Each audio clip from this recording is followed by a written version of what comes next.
ఇప్పుడు పాకిస్తాన్ విషయానికి వస్తే సంకన ఆగిపోయింది. ఇదొక్క విషయంలో మటుకు బీజేపీకి మటుకు చేతిలో దండం పెట్టాలి. కాంగ్రెస్ గవర్నమెంట్ ఉండేటప్పుడు మనకి భారతదేశం అంటే శత్రు పాకిస్తాన్, ఇంక ఈ ప్రపంచం అంతా వదిలేసేవారు.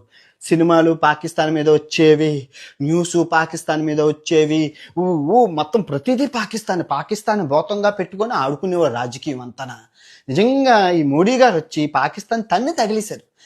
ఎలా తగిలేశారంటే చూపిస్తాను, ఆర్థికంగా చూపిస్తాను. చూడండి దగ్గరుండి. $1 $86. ఇందులో గొప్ప ఏముందంటే ఎక్కడ ఆగు.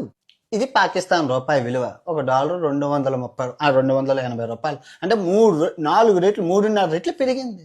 ఒకప్పుడు మన రూపాయి పాకిస్తాన్ రూపాయి సరిసమానంగా అటు ఇటు ఉండేది.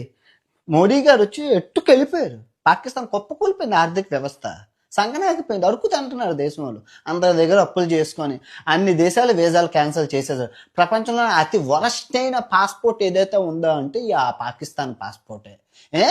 ఇప్పుడు ఎందుకు అనట్లేదు హైదరాబాద్లోని పాకిస్తాన్ ఎందుకు అనట్లేదు? ఒకప్పుడు అనేవాడు హైదరాబాద్ పాకిస్తాన్.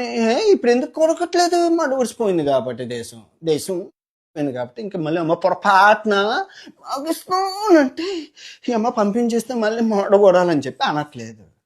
ఇక్కడ మీరు జ్ఞానోదయం అవ్వాలి. మనం దేశంలో ఉన్న మన దేశం మనకు ముఖ్యం. మీకు ఇంకో విషయం చెప్పండి, పాకిస్తాన్ ప్రధాన శత్రువు ఎవరు అనుకున్నారు? ఇప్పుడు ఇండియా కాదు, ఇండియాని వదిలేశారు. అది భయం ఇండియా అంటే. ఇప్పుడు పాకిస్తాన్ కొట్టుకు చేస్తున్నాడు. వీడు ఎక్కడి నుంచి అల్లాహు అక్బర్ అని చెప్పి ఒక బాంబు ఎత్తి, లేడీ ఎక్కడి నుంచి అల్లాహు అక్బర్ అని ఇక్కడ బాంబు వేస్తాడు. వీళ్ళిద్దరు కొట్టుకు చేస్తున్నారు. నిజంగా మోడీ ఇప్పుడు మనం చైనాతో పోటీ పడుతున్నాం. ఈ ఆఫ్ఘనిస్తాన్ పాకిస్తాన్ ఎప్పుడో వదిలేసాం. ఈ పాకిస్తాన్ నుండి కొట్టుకు చేస్తున్నాడు. ఇద్దరు చూడండి రోజు బోర్డర్లో గొడవ వీరికి యుద్ధం